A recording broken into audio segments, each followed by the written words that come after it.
Okay. 3, 2, 1.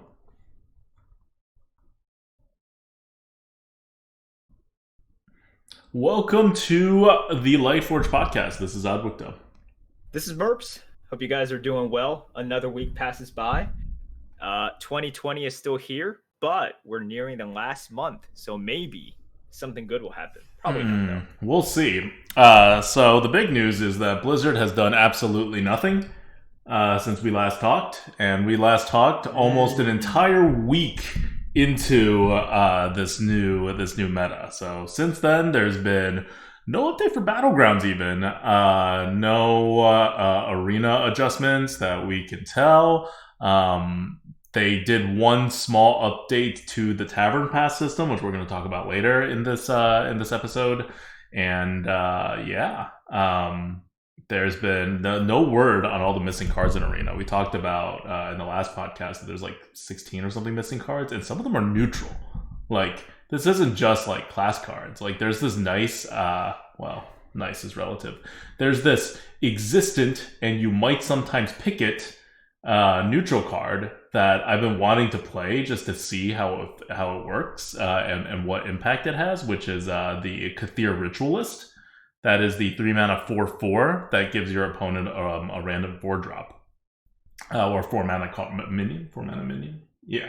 4-mana minion. And you can't play with it because it's not offered. So that hasn't been fixed yet either, as well as like a whole ton of class cards. So yeah, I don't know. What do you think is happening over there at Blizzard? Well, I think number one, people are always a little bit tired after a big launch with a lot of activities, especially these days where they just did a huge duels tournament. So I'm sure that over there they're just working towards the next steps as well, and there inevitably has to be some downtime after an expansion launches. Big duel tournament happens, they're working on the next thing, whether it's duels or BGs or constructed, who knows. But I'm sure we'll hear something in like the coming weeks about what is next, whether it's a minor patch to one of the modes or an event happening like generally in Hearthstone that we might see for the holiday season. Yeah, I mean, I'm sure they'll do some kind of event for December, especially now that there's no launch happening.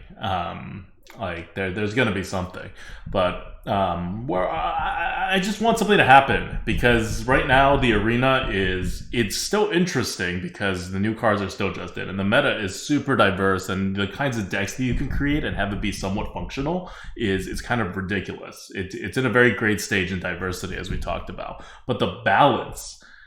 Demon Hunter has super pulled ahead now. I don't even know what it is, but it's definitely over 45%. Win rate with Warlock second at like, I don't know, 53, 54%. And then a whole bunch of other classes at 50, and Hunter's at, I don't know, 42. I don't know what Hunter's at. It's something really sad. So being able to play Hunter and not feel bad is would be nice, and being able to do well without being Demon Hunter or Warlock would also be nice. Although I will say that although it's like very easy to get good runs as Demon Hunters right now, when that happens, the whole meta is skewed. Right, Demon Hunters are one of the most meta skewing classes. So when Demon Hunters are dominant, you guys remember when they first came out with Demon Hunter, and there were all these OP cards, and they didn't do a they didn't do like an adjustment yet, and Demon Hunters just ruled the meta for a few weeks. That's a very different meta. Then they did a adjustment for class balance, and all of a sudden the meta became a totally different meta in Ashes of Outlands. So that's going to happen here. Like, they don't have to do anything else. This is not to even mention the like 16, 17 cards that are not in the game yet and should be. So this meta is very, very temporary that you're in. Now, the new meta will feel different than this, but the cards are going to be kind of similar, so I don't think it's going to be like, oh, we're going all the way back to like a generated by meta or, you know, whatever else may be happening. It's still going to be this kind of Darkmoon Faire meta, but it's going to look very different because you don't need to be always trying to counter Demon Hunter's fast, aggressive style.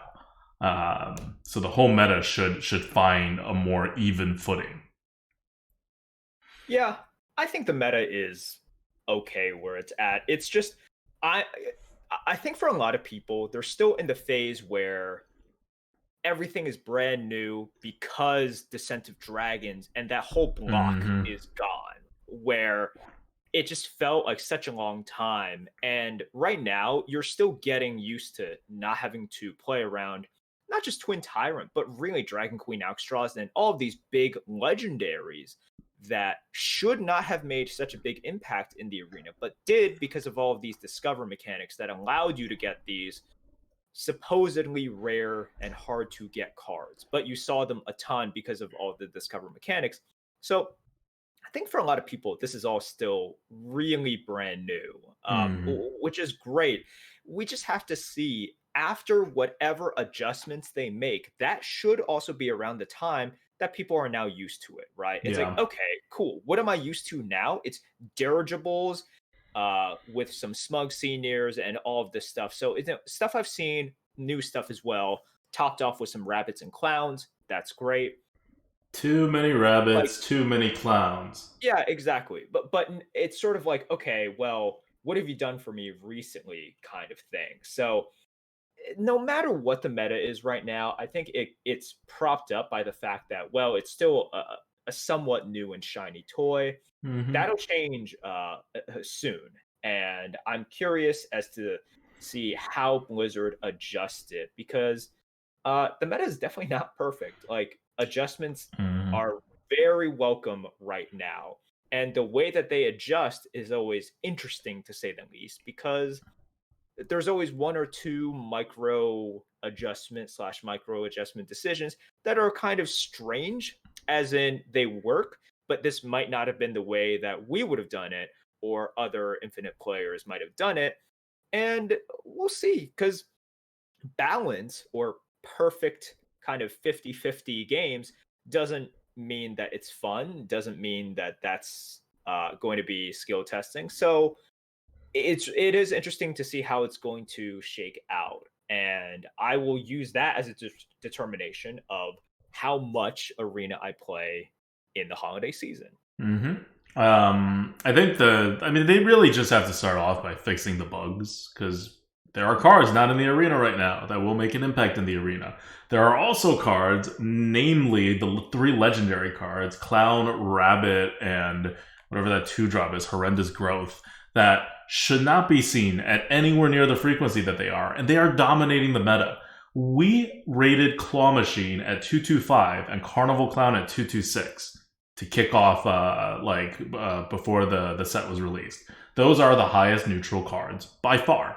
The next highest neutral card is Proto Drake at 17. Oh, sorry, is Darkmoon Dirigible at 182. But if you take out the Dirigible, which is also in the same set, the highest card from the previous set that we have rated is a Plague Proto Drake at 176. That's 50 freaking points below the Claw Machine and the Clown.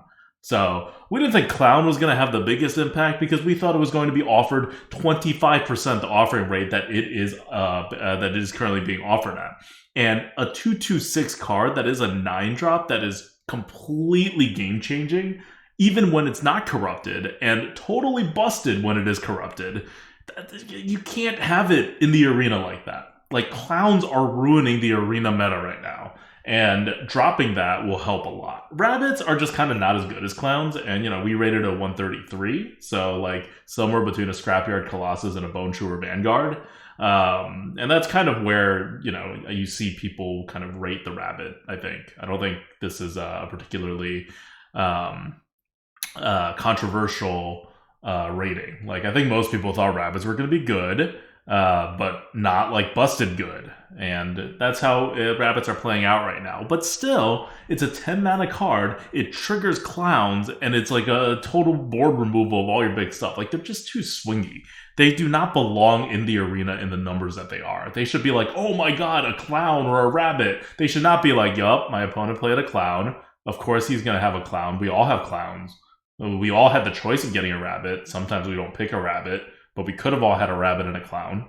Like, half my runs have a rabbit and a clown. They're neutral cards. I'm playing all these different classes. It doesn't matter. If my deck has a rabbit and a clown, I have a pretty normal combo that I'm playing in every single deck I play. And that is kind of terrible. I think the only thing saving this meta from being like even worse is the fact that Demon Hunters exist and are putting all this like pressure so that your Rabbit Clown doesn't necessarily win you the game. But like all of this is wrong, right? Like all of this is like, fix the bugs, Blizzard, fix the bugs. Yep. And then the problem is communication, really, which we understand has been a years long issue. But I'm wondering what is going on with this Epic offering rate. Is this something that they wanted? And if they wanted it and it was purposeful, please explain why. If it is something that is not purposeful, that's fine. If you could just give us somewhat of an idea of when you anticipate maybe working on it, that's cool. But this is one of those things where, once again, I always compare it to something like Overwatch, because that's a team that has a lot of anger from the community for doing stuff that they don't like, but the community always does appreciate it when they change something, sometimes dramatically, that completely shifts the meta, and people are like, well, this is bad. But they're always pretty happy that Jeff and the team are always like, okay, we understand, but please calm down. Here's what we are thinking, and we're going to keep an eye on it. And if it's terrible, we will rescind it, we'll change it, but please stick with us. We think that we're going to try this out for a little bit, and people like that. Like, it's comforting, right? Like, so even if Blizzard were to just in a sentence or two say, we believe that this is going to be interesting and fun for people or whatever reasons they have, and that's why we want to up this offering rate. Okay, cool. At the very least, I want to know, was this just a big mistake, or was it purposeful? And if it was purposeful, give us an idea. If it was a mistake, let us know. Like, hey, it'll take some time to change it, but sure, okay, you guys made a mistake. That's fine. It's certainly a bug. They're definitely going to change it. It's just kind of a matter of when. And I'm really hoping it gets changed as soon as possible, because I've been having a lot of fun in this meta, but it's also been very frustrating. And I know that the meta is so easy to make so much better. This is like a very good set for the arena, Darkmoon Faire. It creates a lot of strategy, it creates a lot of diversity, and they just need to let it do its thing instead of getting in the way. And right now it's a bug, right? What can you do? But they've kind of gotten in the way of this. And then, of course, there's things that they can do, like the class adjusts, which will actually just help, right? That actively help the arena meta. So the arena meta can be improved quite significantly, which is great, because right now I'm still having fun, and I still think it's a pretty competitive meta, despite the fact that Demon Hunters are an absurdly high win rate, despite the fact that you have these 9 mana, 10 mana bombs that don't belong in the arena and combo with each other, and are neutral, right? Like, all of this stuff is all in the game, and it should be totally wrecking the entire meta, and instead, it's just kind of like a damper on the meta.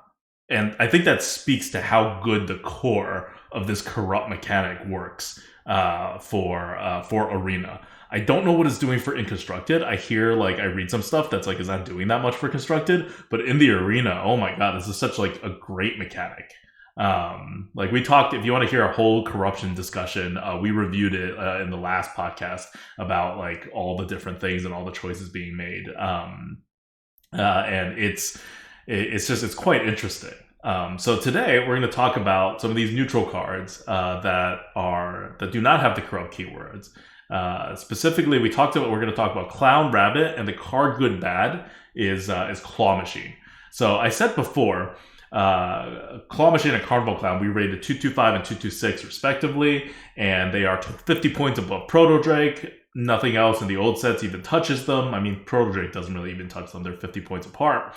And HS replay win rate so far has totally backed us up. Outside of Vile Fiend, which it always has the most insane win rates for reasons I still do not understand, it does not do that much when I play it. I've played with this card for so long at this point, right? Like, this is not a card from this set or the last set. It's a card from 3 sets ago. It's a neutral card, and you always take it because it's always good. But it is still the highest neutral card, a non-legendary card in the arena, and it's been holding that throne basically since it existed. I mean, almost, right? I think Twin Tyrant was above it, but it was one of those cards. Anyway, setting that card aside, the next two cards by win rate on HS Replay are Claw Machine and Carnival Clown. So I think we were in pretty good shape to put them so far ahead of their competition. Carnival Clown, I think it's pretty easy to see the impact, right? Like, I know when we were reviewing it, we didn't get a lot of pushback for Claw Machine because it was just straight up busted that looks busted. We got a lot of pushback for Carnival Clown being rated so high. People are like, oh, it's only 12 health and 9 mana. That's like how much you should get. Like, look at Scrapyard Colossus. That's 14 health at 10 mana, and it has 7 attack, not like 4 attack. And it's not that great. Like, it's good, right? But it's not like super busted or whatever, and you're never going to trigger the Corrupted. So one, yeah, it's getting a little boost right now from the Rabbit existing in higher numbers than it should. But even without the Rabbit, like most of the times I trigger Carnival Clown, it's not from the Rabbit, right? The Rabbit is still a minority of the times I'm triggering the Carnival Clown. And the Carnival Clown does get triggered, not infrequently. Like, I feel like every run I trigger the Clown once at least. Oh, yeah. On the other hand, I rarely see my opponents trigger the Clown. So I don't know if it's something I'm doing or if I'm just like playing into this combo more, or I think I just have slower decks than my opponents have, which is also a problem in my playstyle that I haven't fully adjusted to the new meta yet. You're just more of a clown than your opponent. I'm more of a clown than my opponent. But I think at this point, everybody is taking the Clown when it gets offered if they can afford to put another high mana card in their deck, because it is that good. And if you're still like, oh, Clown's a good card, but not a great card, or like some people were like, oh, Clown's not that good, I'd rather have a Yeti. No. We got win rates from totally average players that can back this up. This is not a hard card to use. I mean, it's kind of a hard card to use, actually. The actual, like, when everything settles down, Carnival Clown's true win rate for good players is going to be higher than what is shown on HS Replay. So right now, I'm pretty sure Carnival Clown is performing better than Claw Machine for good players. But when the Rabbit goes away, I think Carnival Clown is going to take a hit too. So then the HS Replay will show a lower win rate, but it's still that good. But yeah, anyway, it's busted. You have a potential of 12 damage to your opponent's face the next turn. Splitting up into 3 bodies really is a good thing outside of a couple of board clears. And like, it's just when you need something, right, and you can get it, that one extra turn between Carnival Clown and Scrapyard Colossus, it actually makes such a big difference.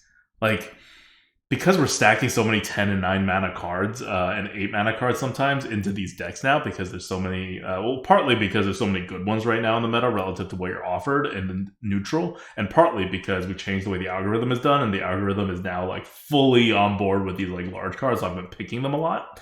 But it definitely gets awkward, like, to have these really powerful large cards in your deck and to have a lot of them. So having it available on 9 instead of 10 actually is kind of a huge deal. Like, I've learned that oftentimes it's the difference between me barely stabilizing and me not stabilizing and dying. Yeah, it's a huge deal. The initial split bodies are really annoying. It's a good card. We've talked about it, so I don't need to go into it more. Okay. So the next thing I want to talk about is the Rabbit, right? We'll talk about Claw Machine with Card Good Bad last.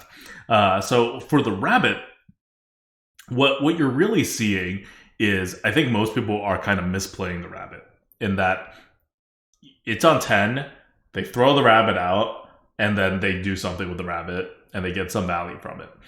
What I like to do with the Rabbit, and I feel like I get a lot of value out of the Rabbit, is I wait until the last possible moment that I can use the Rabbit. Rather than, like, unless I'm about to kill my opponent, right? Like, if the Rabbit is going to secure me the win, I use it. Or I use the Rabbit when my opponent has fully committed everything and I know what I'm dealing with. Because once you play, like, Rabbit is such a swing card. Once you play it, your opponent's game plan changes most of the time. And you want your opponents to have as few options as possible so that your opponent can't change his game plan. They're committed to it. So the 2 times to use the Rabbit But like outside of like, oh, my opponent just kind of gave me a great board to rabbit, is one, you're pushing damage to your opponent's face and you think you can get lethal in the next turn or two. Go for it.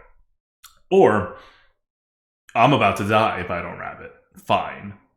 Or I'm just going to hold it in my hand and you're never going to see the rabbit. And chances are I'm going to win the game without ever having played the rabbit, but that's okay. Because the rabbit, the swingingness of the rabbit is for when the tides of battle start to swing against me because you have done your move and you are now lower on options, or at least good options, then I rabbit and remove everything you've done.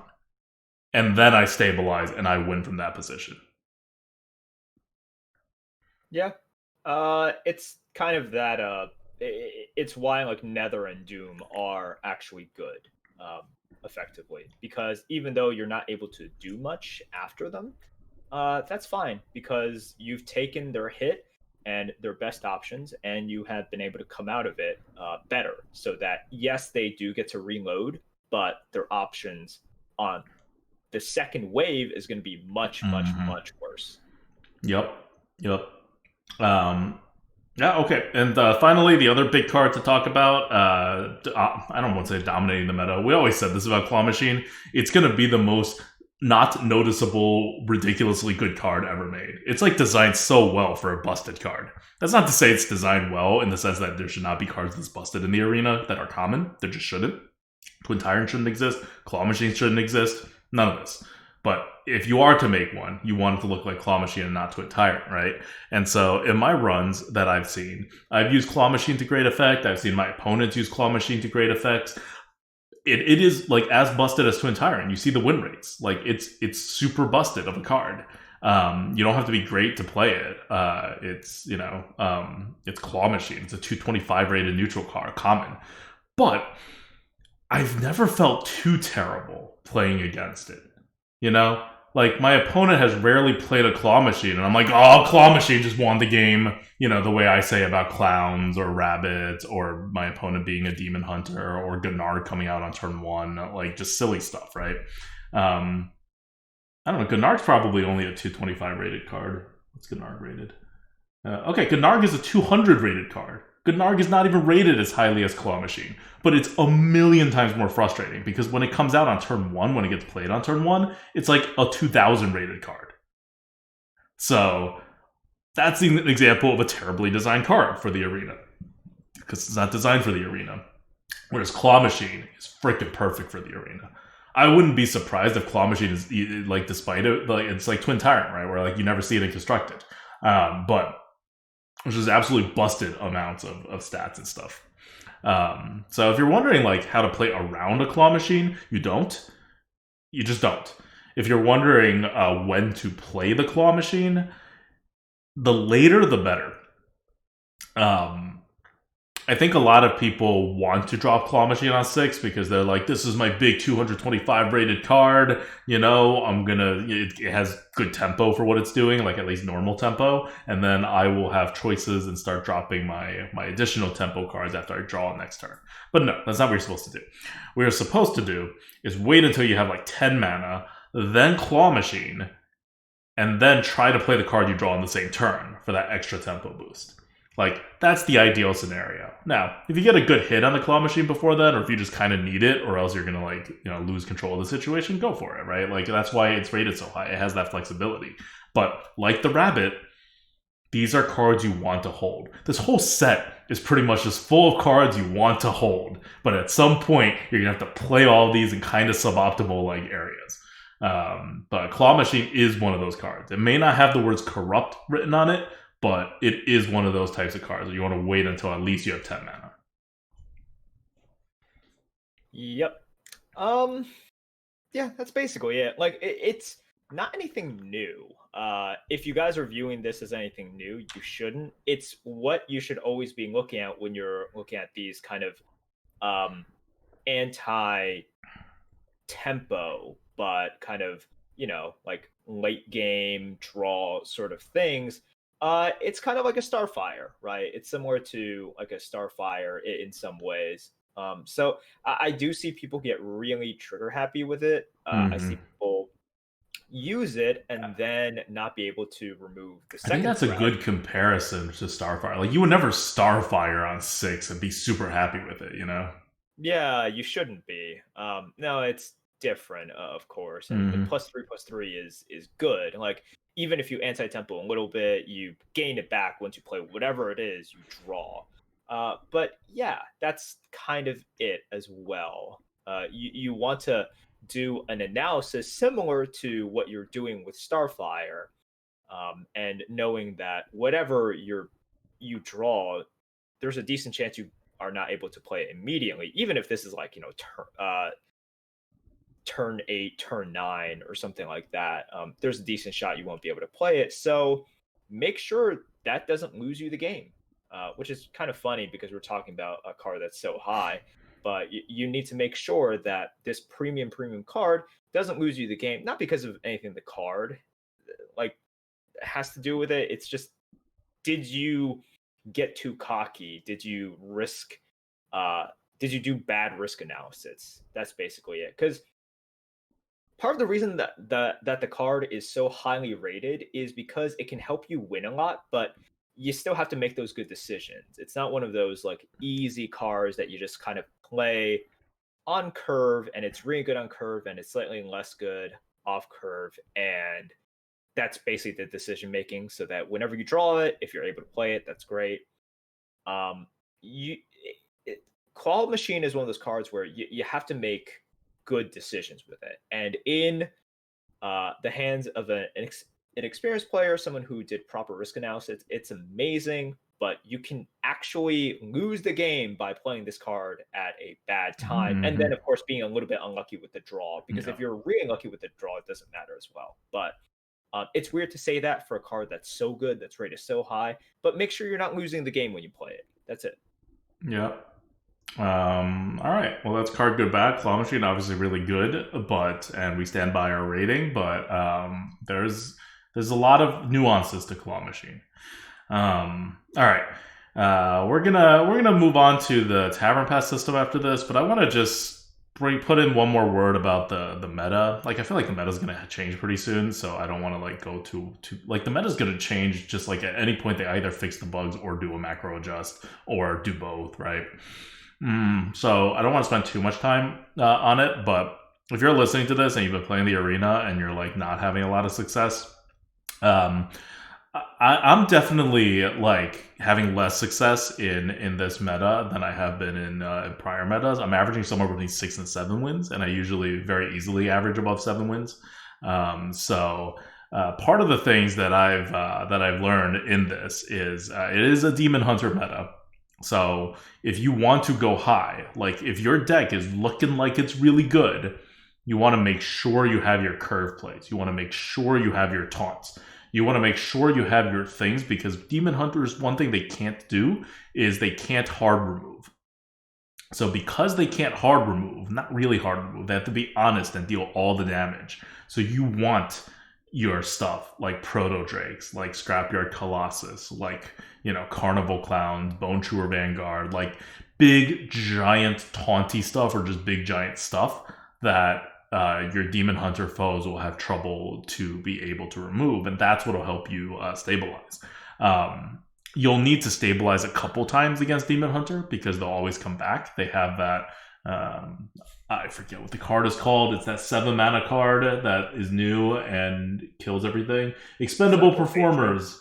Oh, that one. It's Yeah. 14 damage, split however they like for 7 mana. So you never win against a Demon Hunter until they're out of cards. Like, never think that, like, oh, I've secured the board. Always have something left in the tank if you can. Because Expendable Performers will wreck you. And they will wreck you no matter what you do. So you have to be prepared to come back onto the board after getting Expendable Performer. So that's definitely something that you need to prepare for. But just overall, right? Demon Hunters don't even need that if they just get aggressive and then are able to smork you down. So prioritize those taunts. These days, I think like Senjin, for example, is actually quite good. It shouldn't be this good, but it is, just because Demon Hunters are aggressive, and it forces a lot of other classes to be aggressive too. Like priests are very aggressive nowadays. At least successful priests are.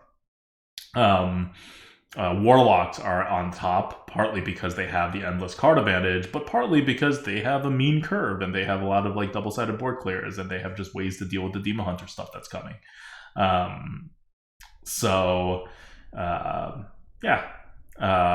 Just be wary of that. Don't like.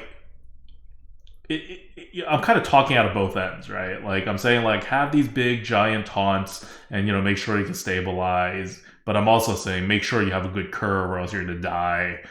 Make sure if you are not a ping class, you have some pings, because you're going to need to be able to do that without taking a lot of face damage, or else you're still going to die. And it's kind of like me saying, like, have everything, then you'll win. But that's kind of the meta when you're dealing with a super OP class like Demon Hunter. You kind of do need everything. And what that means is you have to draft everything. So don't like get focused on one area and then not end up with the other area if your draft allows for it, right? Like most drafts aren't going to allow for everything. That's why you're not a Demon Hunter. That's why your win rate is not 57 or whatever Demon Hunter's win rate is. But if you get the chance to do that, definitely do that. Like I cannot stress how important having a curve is. Starting on 2, but at the very least starting on 3. But to have 3s and 4s and 5s and 6s. Because of clowns, because of Darkmoon rabbits, this curve game is at 5 and 6 have never been so important as they are in this meta. Like, normally we talk about curve and it's like, oh, your 2, 3, 4 curve. No. Your 5 and 6 curve in this meta are really impactful. Boulder Fist Ogre was a crap card last meta. The meta before the Skullomance Academy meta, Boulder Fist Ogre was an even more terrible card. In this meta, I wouldn't take it over a Yeti, but it's close. Like, if you need 6s, you take a Boulder Fist Ogre and he's fine. You just need stuff to play during those turns. And you can't just generate your way out of it the way you could in the previous meta. Yes. All right. Great. That's no additional comment on the current arena meta.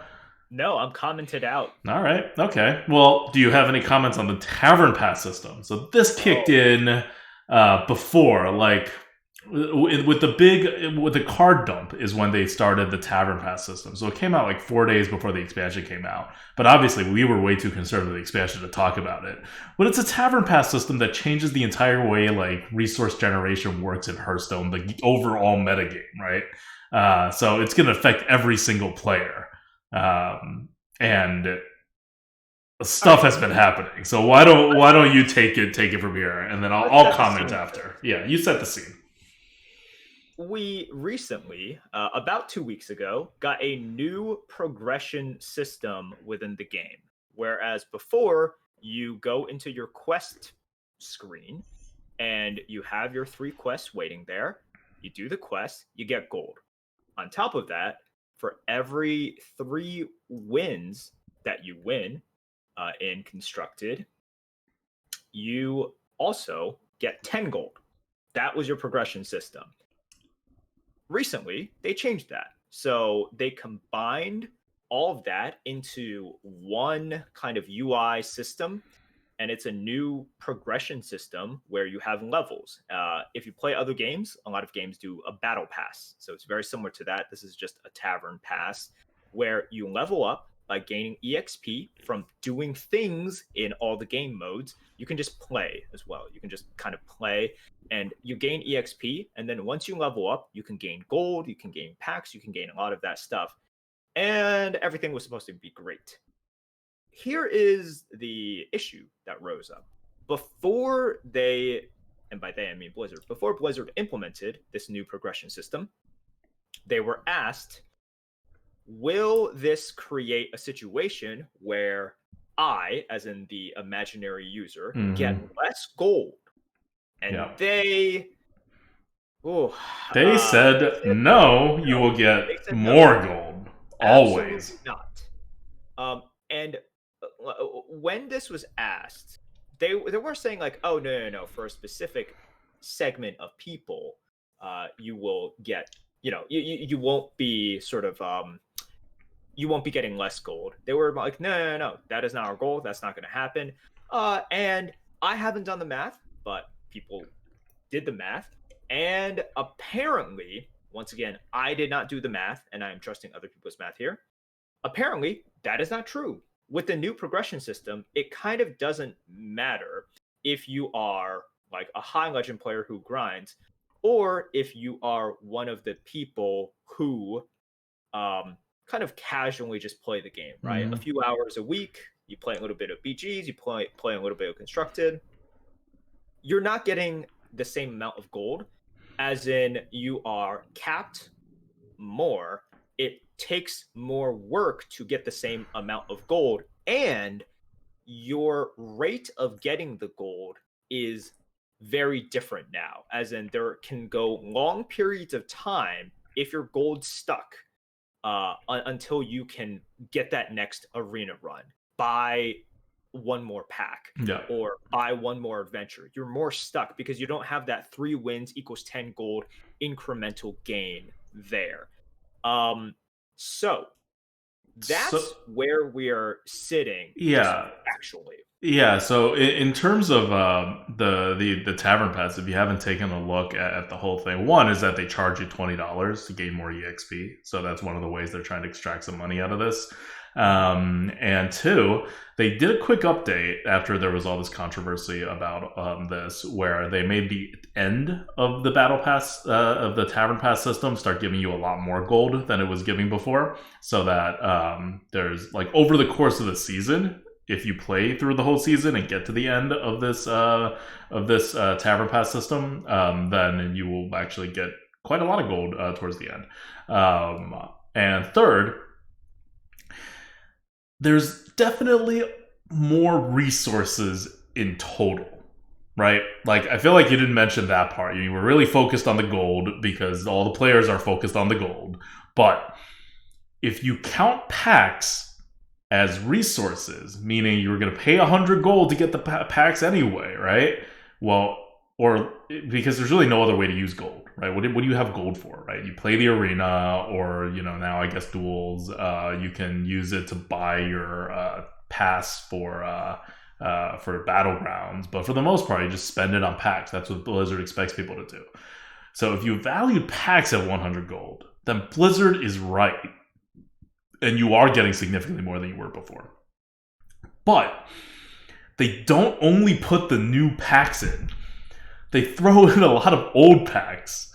Like from like the year of the dragon, for example, that are like about to expire and no longer be able to be used as standard. And so constructive players are mad about that. For arena players, what that means is packs are kind of useless to us, right? Like, even when we get rewards in packs from the arena, we're looking at the gold because that's what will allow us to go infinite or soft infinite.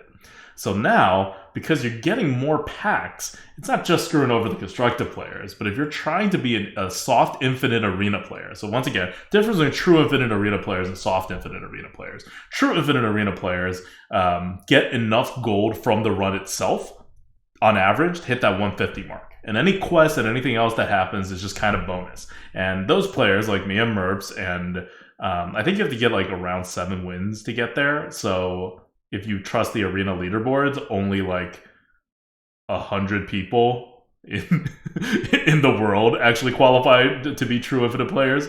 But if you're there, then none of this affects you in the sense that you will always be able to play arenas endlessly because they haven't changed arena rewards, right? But if you're not a true infinite player and you're a soft infinite player, that means you normally use the quest to supplement your arenas. Or if you're like a even softer infinite arena player, which means you actually played constructed too and use those 10 gold increments to supplement your arena losings on the gold side so that you can keep playing arena, you're out of luck.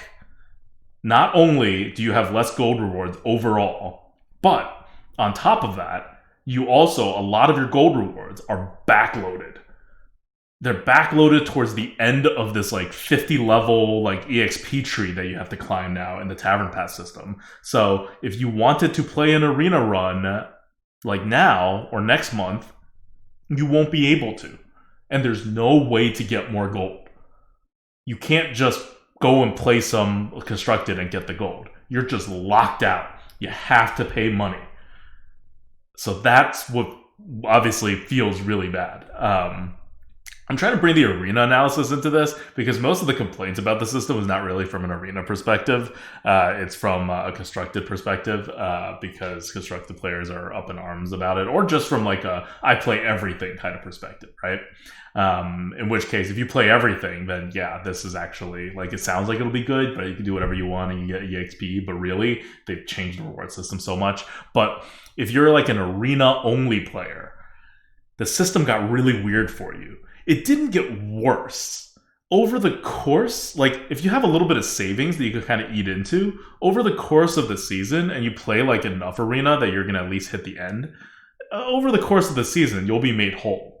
You'll be fine gold wise, and you'll get a whole bunch of extra packs. It's actually kind of a win for you. And if you're a true infinite player, it's just kind of purely a win for you because before you weren't playing any constructed anyway, so you weren't getting the incremental 10 gold, 10 gold, 10 golds, and now you still get EXP for playing the arena. So you're like getting something for playing the arena beyond just the rewards, whereas before you were getting literally nothing, right, besides completing the quests. So for true infinite players, everything is pretty great. For players who like have a little bit of gold stashed up or are willing to pay Blizzard a little bit of money to like get ahead for now, and then they'll be soft infinite again. It'll be the same, and you'll just end up with a lot more packs, which is at least more dust for your golden cards if nothing else. But for people who are like on the lower end of soft infinite, and for people who do mixes of like arena and constructed and other stuff, this is pretty crippling. Like just in terms of the substantive effect of whether you are able to play your next arena run or not when you want to. The answer went from yeah, we're gonna make you do a bunch of other stuff first to no. Like Yeah. wait a week. That it's a bad feeling, and even if you were comped or kind of subsidized a lot more runs in the beginning through a short period of time, which is what happens with the Tavern Pass. You zoom through the first few levels and you just keep on picking up gold. You just like suck in all of this gold, and you might blow through that. And what Blizzard, even if Blizzard was like, well, then you should have saved it and then used it slower, that's not exactly how it works, right?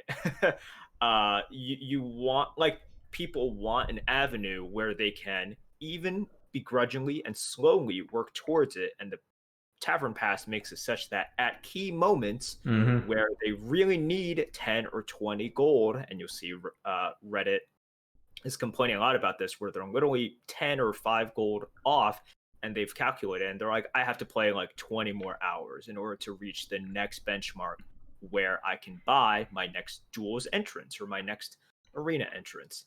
It's one of those things that people are frustrated by. Now, I thought this was helpful because, yeah, like it is useful to put it into an arena perspective. And okay, here's how it impacts you as an arena player, which is very separate, if you guys have been following, on the general madness and actual rioting going on Reddit Hearthstone, which that I completely disagree with. Even though, if you guys listen to the podcast, I've been saying for years now, I do not recommend Hearthstone constructed to people because I think it is prohibitively expensive. It is ridiculously expensive. And Hearthstone has done things over the years to help out, but no, for years now, it has been a lot really expensive. And here, what has Blizzard done?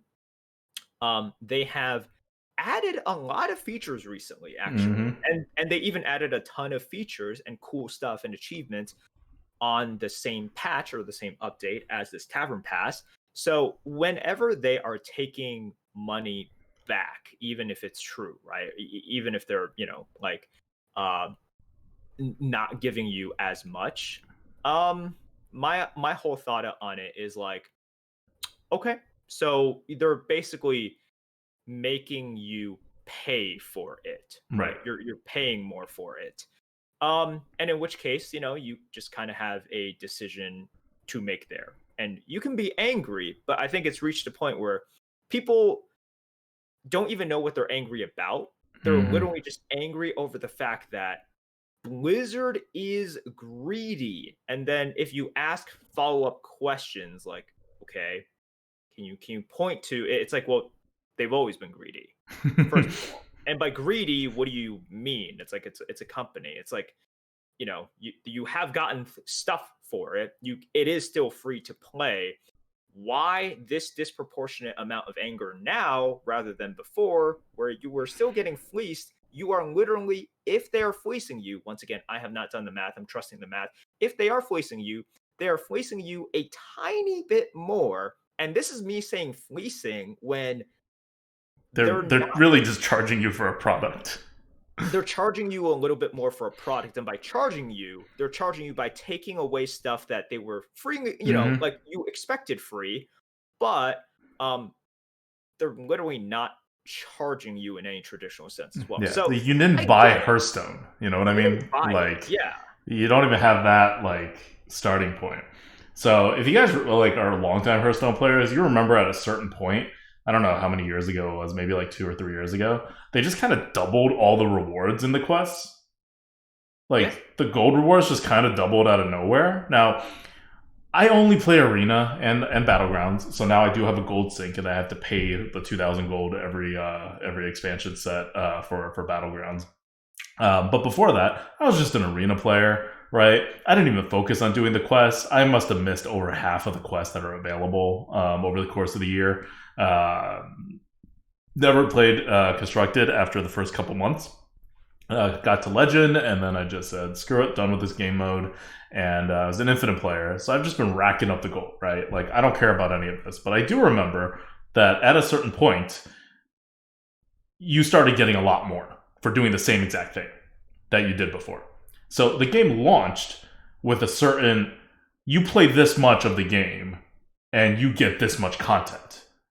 And then they changed to a model where they were like, oh, we're going to give you double what you got before because we're losing players, customers, games old, right? Like, we're just going They to give also you moved more. the standard, so they invalidated a lot of people's cards. So they were that was like one of those things where it's like, okay, well, we actually are taking away stuff from you, right? So we'll give you a little bit more in the future.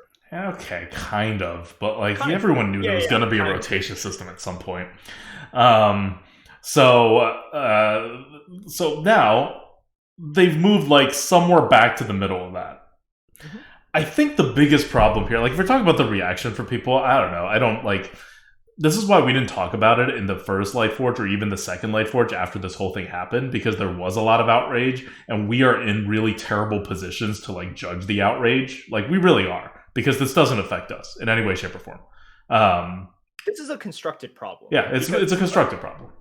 Because here's the thing, and people talk about kind of the price for BGs as well. It's not really like, okay, here's the thing about BGs. They started to monetize it. That's literally it. Yeah, Whereas it went from something that was not like never monetized to something that is now monetized, and and that was people always are, going to happen because it it was always started going to off in happen. beta. It's still in beta. Like no one thought that we were going to just let you play BGs for free ever. Right. So if you are outraged about kind of the BG kind of thing, if your criticism is, I think the price is a little bit high, okay, sure, we can have somewhat of a conversation. If you're angry that they started charging for BGs, then we can't have a conversation, right? But one of the things is, yeah, like my stance hasn't changed. If someone were to ask me, hey, do you recommend Hearthstone constructed, I'd be like, no, Mm-mm. it has always been too expensive. I didn't recommend it. I would not recommend it today. Would I recommend Arena? Sure. Yeah, depending on what your end goals are. Yeah, sure. And And depending you on can how play good it. you are. And depending on Like how good you are it and was how going to good get you expensive are. anyway if you were Right. bad, like just terrible at arena. And then would I recommend BGs? Oh, definitely. I think Mhm. if you play BGs, and some people play BGs a lot, yeah, I think the money that you spend per pass is very worth it because of how much time you can potentially spend in the game. Even for someone like me who doesn't play a ton, I think I definitely get my money's worth, because if you're spending however much money to rent a movie, if you're spending that much Mm, money to just buy an indie game, right, and play it for 5 hours, 10 hours, and get some sort of enjoyment, well, I play that a lot. So even objectively, I think it's not that much money. So that's one of the reasons that I was just like, okay, well, this hasn't changed the way I feel about these games. Hearthstone, as a whole, you can't really evaluate it like that. You have to evaluate it. Well, what do you think of constructed, right. arena, and Yeah. BGs? And it never changed my opinion on constructed. Whereas, like, yeah, it was super expensive before, and it's still super expensive. Yeah, So but now that's what I people mean can, by we're not in the position to judge because we don't play constructed. We don't like right? recommend constructed, and the people that are really hurting are the players who either played exclusively constructed or like some significant chunk of constructed. Yeah, So for the people who are listening to us who play constructed and arena, right, or constructed and battlegrounds, or like just everything Hearthstone has to offer, like I feel for you. Your game just got like 30% more expensive when Blizzard told you it wasn't going to get any more expensive. Like it's terrible communication, right? But at the same time, can the game get 30% more expensive and it still be not super expensive? Well, if you take away the constructed part, then yeah, it's not that expensive of a game. Like it's in arena, like in battlegrounds, it's just kind of not that expensive of a game. In arena, it's not that expensive of a game if you're good. You don't have to be true infinite, but if you're like a 5 win per run player, it's not that expensive. Like you'll have to put some into it right now to the extent that you didn't before, and it was all chaining smoothly, right? Now they've kind of chopped up the chains, and they're going to force you to buy a couple of arena runs. That's still not that expensive. Remember, once you hit that end area, you're going to get a whole lot of gold. Like, I don't know what level it is, but it starts really scaling up at some point. And then before that level, there's that zone. And I think that's the zone that most people are in now, unfortunately, and they'll be in there for quite some time. And it's more terribly designed than anything else. Like, I feel like Blizzard could have extracted the same amount of money out of people and just designed a smoother process by which people can, like, stop feeling bad. Because the main problem with the Tavern Pass system and why it's bad isn't really that Blizzard's charging 30%, 20%, 10%, or in many cases actually making their game cheaper for you. It's that you get hard stuck and you can't do the next thing, no matter if you play the game. And Blizzard should always, any game developer should always be incentivizing their players to play more of their game, right? So there had to have been some better, smoother progression. There, some kind of resource trading like mechanism to also add in connection with this, or something.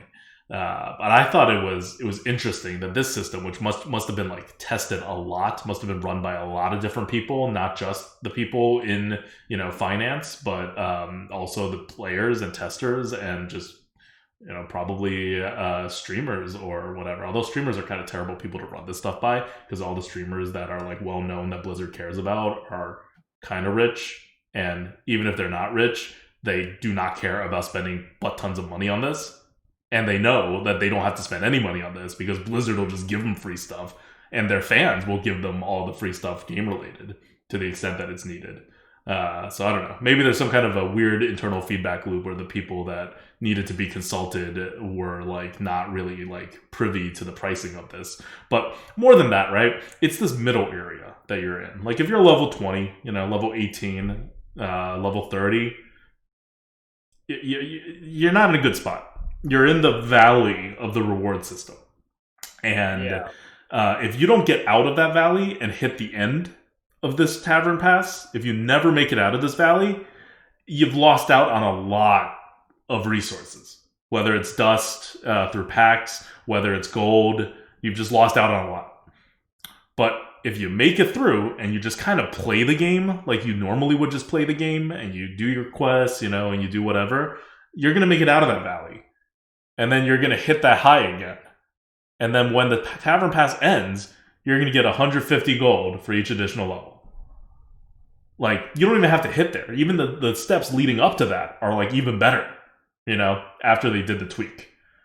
So this is like, I understand for people that play a lot, especially, this is like a terrible place to be in right now, but you'll make it out of there. And when February comes around, you'll be like, oh, this resource system actually isn't that bad. It like net. But it did make me feel like shit for like a month and a half, and that felt totally unnecessary, Blizzard. So I just, if you're affected by this, if you're an arena player or an arena/constructed player, like, yeah, Blizzard handled this poorly, but this is not the super rioty stuff. This is not something super evil Blizzard has concocted, and you'll make it out of there.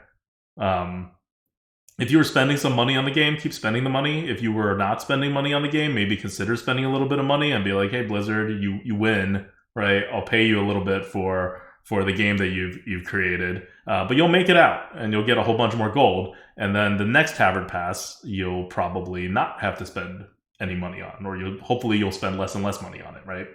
And I'm just talking, you probably don't need more than like $10-20 worth of arena runs if you were soft infinite before to get through this period. It just, the hard cap is what's really, I think, upsetting people, because a hard cap just didn't exist before. I mean, this isn't a hard cap either, but the experience you gain is so little that it's effectively a hard cap. Yeah, that's where Blizzard really, really messed up. Like they're a company that, I mean, they've based their game on feeling good, right? This is why you don't have a lot of mechanics that mess with your opponent's hands. We're introducing more of it with the recent expansions, but because they know it feels bad. So like, this is one of those things where for the game mechanics, they understand at a very deep level how it turns people off. And here they messed up by implementing it, even if the difficult part of this is I've read a lot of posts about the math and everything, and it really does depend on how often you play, and like ADWCTA says, where you end up / getting stuck. That makes a huge difference, and how you were playing before, and if the way you were playing now is impacted by, like, so it's a lot of different factors, which is why you can't really say, okay, here's exactly how much you lose, right? Because you have to enter it into individual calculators, and then you have to enter so many variables. So assuming that you do lose from Blizzard in this new system, even if you were the same or you gain, the fact that there is this value, there is this dry zone, and I'm in the dry zone right now. We're all in the dry zone. Like, if you've been playing the game and it's been 2 weeks and you've been like somewhat consistently playing the game, you're in the dry zone right now. Yeah, if you're in this dry zone, it feels bad if you need that gold. Or for me, it just feels boring, right? I'm just like, wait, nothing's happening. Like, come on, I'm poking. I'm gonna do something. Give me some levels. Yeah, like wait, do something here. It's like, what's going on? That's one of those things which is like, obviously we're talking about something different now. This isn't greed. This is just bad planning on Blizzard's end, where even if they gave you the same amount / more, you cannot have this dead zone here. It just turns people off so much. Now, separate from this, we have not seen this much anger from the community since the Hong Kong riots, where people were super up in arms. But I would say, just like that incident, which was last year around this time. Yeah, which was last year around this time. I wonder what next year is going to be, right? Like, the aliens that have taken over the Earth are charging too much for the new game mode. That's what 2021 is going to be. God, I hope not. Charging more for the new game mode or the aliens? I don't know. I just can't take aliens right now. I don't even care if they're friendly and awesome and give us great technology. Just no aliens for a couple years, please. Kind of like with that incident as well, there is just a lot of anger, and if you were to sort of try to pinpoint where it is where it is being focused and what the message is, there really isn't any. It's just a lot of people being angry. It's a lot of people being angry in 2020. And it's like, what is it about? Okay, it's about Blizzard being greedy. Like, once again, they've always been greedy. They are greedy. And you can be angry. It's just like, what?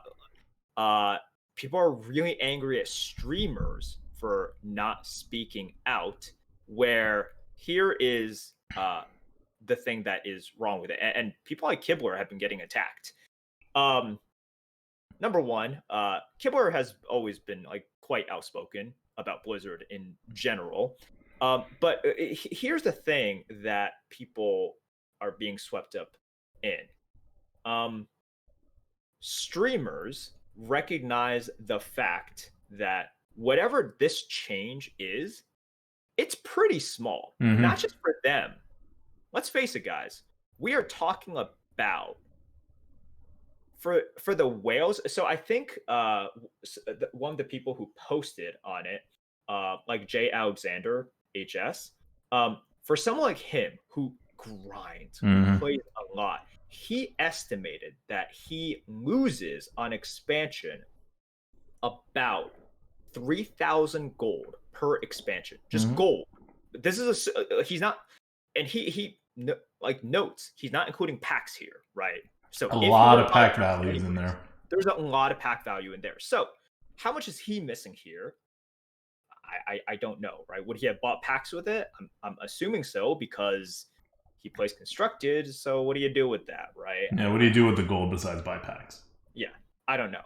But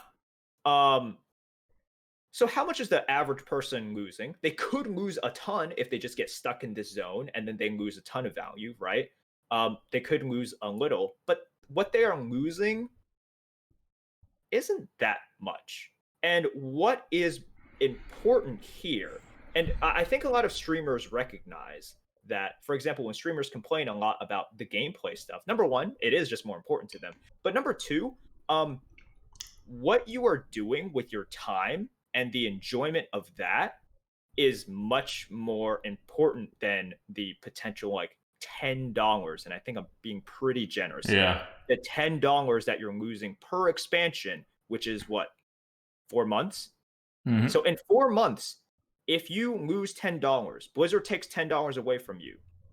But if they created a shitty product, as in a bad meta, and you are playing in a meta in which some iota of happiness is lower because of that, that's worth a ton more than $10. Yeah. I don't, if you are, quote, rich enough to play Hearthstone, right? I understand some people are still in, debt, still in bad financial situations. But if you are lucky enough to play Hearthstone, you having less enjoyment because of a bad meta is a lot more than $10 taken away from you than what Blizzard is doing right now, which is $10. And I see chat, it's like, oh, well, why $10? Okay. So if $10, let's say that's 1,000 gold, right? Which is actually, it's a high estimate of how much you lose in the new system compared to the old system, right? For like, I don't know, 95% of the player base. Yep. So here's the thing: it's going to change for everyone. Let's raise it to $20. They took $20 away from you. You are playing, let's say for $20, you're playing like hundreds of hours for the expansion. Is your time worth $20? People don't think that way. That's the whole problem. People, like, you're totally 100% right. I would give hundreds of dollars to improve the meta, right? Like, just because I spent so much time playing this game. And I, like, this is not, but that's how people think. They think like, oh, Blizzard's doing the best they can with the meta. And sometimes it sucks and sometimes it's better. And they should always do better. But at no point should they charge me more money. Because Blizzard is not doing a trade-off that says, hey, we'll give you a better meta if you pay $10 extra. Blizzard doesn't do that. They can't do that. So it's two separate things, and people just can't connect the two, right? They can't create like this net system where it's like, this is how much my time and my enjoyment is worth in terms of dollars, and I will trade time and enjoyment for dollars, and or dollars for time and enjoyment. People don't do that. I do that. I do that really, like, you know me. I do that I convert everything into a utility system for me, and I make all major and minor life decisions based on it. Very major life decision. Like you could just algorithm my stuff out, and then if to the extent like now that brand new is tied to me, I ask her really annoying and probing questions about roughly what it would take for her to do this or prefer this or do, and I convert her stuff into a different utility system, and I match it with my utility system so that we're always making maximum utility decisions for both of us, assuming both of us are worth equal, like in terms of utility. So sometimes I win, sometimes she wins. It'll even out. But like, that's what I do. That's rational. But it does take a lot of effort. I enjoy it, so that's why I do it. It does take a lot of effort to do that. But people, it's not like even if you froze time and said, okay, you could do a utility analysis for however long it took, and we'll pay you while you're doing it. They still wouldn't. And if they did it at the end, they still won't feel good about going with that decision rather than the decision that they just feel. Like, I'm not saying people are idiots, but people are idiots. Like, people are idiots. Okay, maybe not idiots. People do not like to make the correct intellectual decision. I'll switch that. So maybe they know the correct intellectual decision. Some people don't even know that. But even the people who know the correct intellectual level to react to this, or the correct, intellectual amount of like money to enjoyment or whatever, they're going to overreact, right? This is like a very well-known phenomenon where if you had $20 and I take it from you, you feel way worse than if I just failed to give you $20 and I would have before. Like, right. That's how people think. And even if you should have gotten the $20, you not getting it is so much better than him giving it and then snatching it away. Mm-hmm. Which is sort of kind of like so much. We're not talking that's like a 10% preferability. We're talking like 300%, like preference levels. So enraged by the snatching away, and here it's sort of a perceived snatching away, right? Yeah. And the thing is, it's not even a perceived snatching away. This is why Blizzard really messed up the whole Tavern Pass system. They do snatch it away for everybody in this middle area.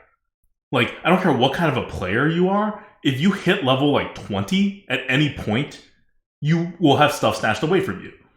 You'll get it back, but like, why? Why create this thing where you are literally just like taking away stuff compared to what they would normally get if your system is supposed to even out in the end anyway? Like, I don't know if they just messed up or if they thought it was like this decent idea to like make people feel like stuck so that they have to pay money even though they are going to compensate you later.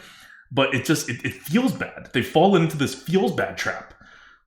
Like the Blizzard, they made their customers feel bad, and the customers are reacting like 3-4 times as strongly as they should have, even assuming all the customers are getting stuff taken away from them, which is not even true. I think overall, if you just average out all the people, they probably gain more. And again, a lot of these analyses, I hugely disagree with it. They always discount all the packs that you get. And I'm always like, what do people do with packs? Like, I get it. It's in arena players, you don't really care that much about packs. But like these constructed players, what do? They put the gold into packs. Like, so Year of the Dragon packs are not worth as much, as whatever, but you still get some dust value. So you still at least have to convert everything, right? Like, into some kind of net efficient resource system. Not just like, gold is all that matters. Like, we're getting like this much extra packs, but whatever. All that dust, not meaningful. All the packs that we were going to spend gold for anyway, not meaningful. Just I gold. have a new calculation for you, and this is one that I trust is good because Bunny Hopper did it, and Bunny Hopper he's like actually a doctor. He's just super duper smart, but he took that into account, and I'm gonna spare you. He even showed his work, but here is exactly what he concluded: the new reward system, it kind of penalizes players that only play 1 hour a day. And if you're curious, it's like, what does that mean? What are the variables? You can go and look at his Twitter. And I don't want to explain it here. But long story short, those are the only players that lose. Every player that plays approximately 2 hours a day are making more gold or like profiting, right? Now, once again, because I already see people turning against us, I have never advocated for arena, or sorry, I've never advocated for constructed. I've always believed that it's too expensive. Is Blizzard greedy? Yeah, they've always been greedy, as with a lot of other companies as God, well. this game is expensive for This game is constructed. expensive. It's so expensive. People have actually asked me, "Hey, I hear you play Hearthstone. I kind of like it. Would you recommend it?" I'm like, "Not constructed. Stay away from that." So this doesn't really change it. But here is so here is going back to the streamer issue, because a lot of streamers are being attacked by it. What streamers kind of recognize is that this the quality of the game is more important, and if you are unhappy about it, and look, Blizzard messed up. This isn't a good system. Mm-hmm. Once again, I'm not like I don't think a lot of people recognize that, like, yeah, like even people like us who are just trying to talk some logic and sense into it. Yes, I've been with you guys on this like the entire time. Constructed sucks, too expensive, Blizzard messed up. Also, when people are like, oh, no, we have to, like, why don't you focus on the fact that Blizzard lied? How about the fact that they just messed up? Why do you think there's some nefarious kind of thing going on when you have looked at their incompetence throughout the years and constructed an arena? So why would you think that this is some Illuminati plan when they are not capable of any Illuminati things? Like, why are you thinking that? So look, and if you're thinking it's like, oh, it's some masterminded plan to be greedy, I'm like, no, they just do it. Some But people did the math and then they messed up because the people who were doing the math were focused on the math and not the play experience. And the people who were doing the play experience did not do the math themselves or messed up the math when they were doing it and thought it was going to be okay. And together, they all greenlit the system, and the system is bad. Right. So it's like this. You thought you had something at home, right? Someone asked you, "Hey, can I pick up this thing at your house?" You thought you had it. You're like, "Yeah, sure, pick it up."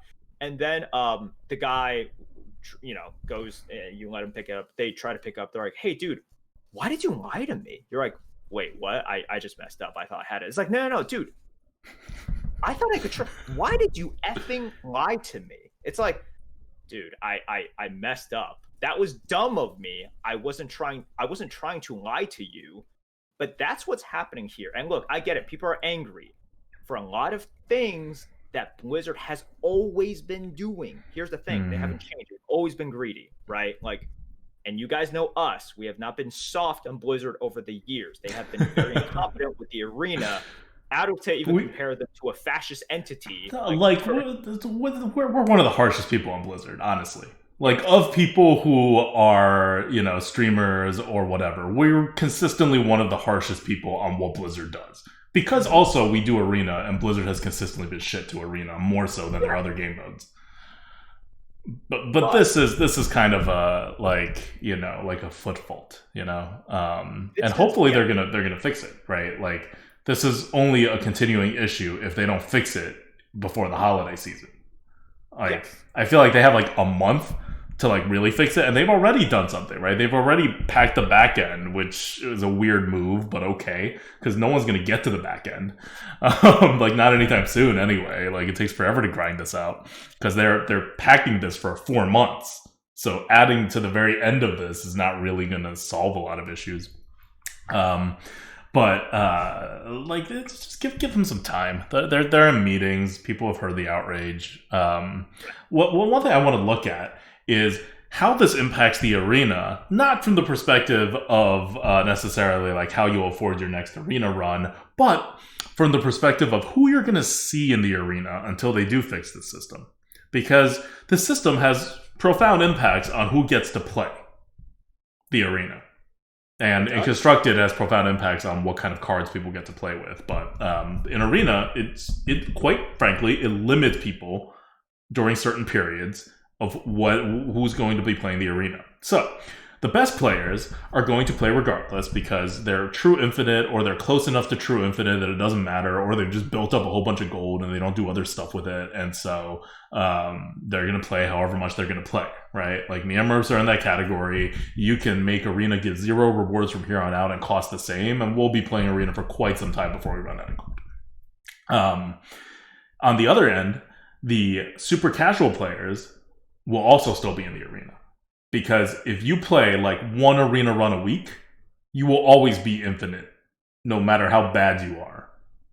Because you're doing your quests, and then you get to get the gold, and then you play the arena. And you will be able to play enough of the arena because a lot of your rewards are front loaded. So if you just play one arena run a week, you're not even going to hit that point where it goes into the valley. Or you're going to hit the point that it goes into the valley, and you're never going to make it out of the valley, but you're still going to be able to play even when you're in the valley because you've already stocked up so much rewards from the front end. So those players are also going to still be in the arena. The players who are going to be in and out of the arena, especially in the next month or so, depending on whether Blizzard fixes this or not, are the players who are kind of in that like good but not great zone, which I feel like most like dedicated arena players fall into, unfortunately, for this Tavern Pass system. And at a certain point, depending on how much you play, it's going to start really hurting to play more arena, especially if you don't also play constructed. And that point is already here, but it will be really a big deal in the next like 2 weeks, I think. Like December, the second half of the holiday season, basically, is going to look real bad for these people. And by these people, if you're listening to this podcast and you still play the game, you're probably included in these people. So those people, which is like it's still a small percentage of players in the arena compared to the actual casuals, the great casuals that don't speak, no one hears from them, and Blizzard just makes crap tons of money off them, apparently. They're going to be fine. We're going to be fine. The people in the middle are going to go through the valley, and the valley is going to happen now through the end of December or whenever they fix it. And during the valley, they're going to play less, or they're going to start putting money in when they otherwise wouldn't have. So, or they're going to put more money in than they normally would put money in, right? In any case, when you're doing that, and because Arena does give gold back as rewards, you're going to focus, I think, you're going to focus more on playing things like classes that are good, on not messing around. So I think overall, when you really hit that, like, I don't know, 3-win mark in any arena run, your level of competition will actually increase. Not because there's more good players that are being retained, because the very top people, they play regardless. They're not really increasing or decreasing or whatever. But because the players who are good but not great are trying harder, more consistently than they normally do because of the system. So a bunch of tryhards. Yeah. So this is my psychological analysis of how this system will impact the arena. I don't know if you're starting to see it yet, but I think in 2 weeks, if they don't change the system, you will definitely see more of it, where the entire meta is just going to get harder between 3 wins and like 9 wins, probably. Or yeah. So I don't know. Right now, the meta's still pretty soft, I think. I see a lot of bad players. You know, it's a new expansion launch. A lot of the rewards are front loaded, so all the bad players can get all the arena runs in. That's true. Yeah, but that's going to run out, and we're going to head into this very high skill, high everybody try hard environment soon, which I'm excited about. I like playing arena during those times, even if my win rate gets lowered. But I do want them to fix the meta first before we get there.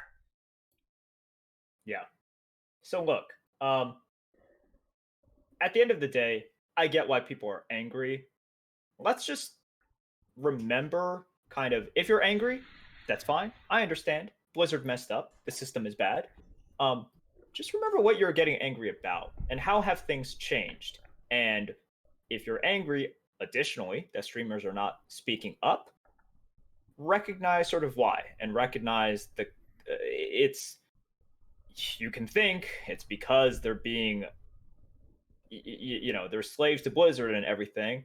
But most likely they're just looking at it in terms of a more numerical system. And we have seen throughout all of the actual analyses, what Blizzard is doing is just taking, like, really, according to Bunny Hopper's analysis, not much. I would say $10 per expansion. And I think that's like really generous.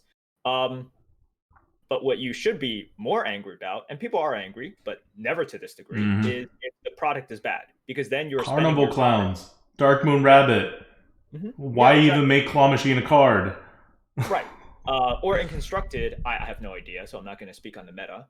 But if the product is better, or if the product right now is so bad, and you're going to be playing this a lot, or if you're just going to quit, then it's a different discussion.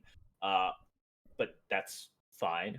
If you're going to be playing a decent amount, your value proposition is much more.